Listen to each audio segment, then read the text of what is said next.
کیا آپ دنیا کے مشہور یونیفارم کے بارے میں جانتے ہیں؟ اگر نہیں تو ہم آپ کو بتائیں گے۔ یہ یونیفارم دی کرائسٹ ہاسپٹل کا یونیفارم ہے۔ اس یونیفارم سے بہت سی دلچسپ باتیں منسوب ہیں۔ سب سے پہلے یہ کہ اس میں اب تک کوئی تبدیلی نہیں ہوئی اور یہ یونیفارم ٹیوڈور دور یعنی 1485 سے 1603 اور الزبتھن کے 1558 اور 1603 جتنا قدیم ہے۔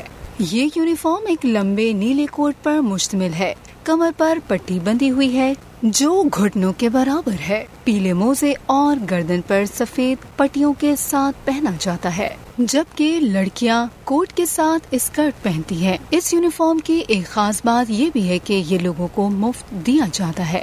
یونیفارم کسی بھی اسکول کی شناخت ہوتا ہے اور یہ بات قابل ذکر ہے کہ تیزی سے بدلتے فیشن کے بعد اس دور میں یہ نیلا کوٹ اور لمبے پیلے موزے والا یونیفارم 470 سالوں سے غیر تبدیل شدہ ہے، یعنی اس میں کوئی تبدیلی نہیں ہوئی۔ اسکول کی بنیاد 4.5 صدیاں پہلے رکھی گئی تھی، جس نے بن باپ کے بچوں اور غریب بچوں کو اکٹھا کیا اور ان کی دیکھ بھال شروع کی، جو کہ لندن کے فراخ دل شہریوں کی وجہ سے ممکن ہوا، جنہوں نے کرائسٹ ہاسپٹل کے بچوں کو یہ خوبصورت اور نئی یونیفارم مہیا کیے۔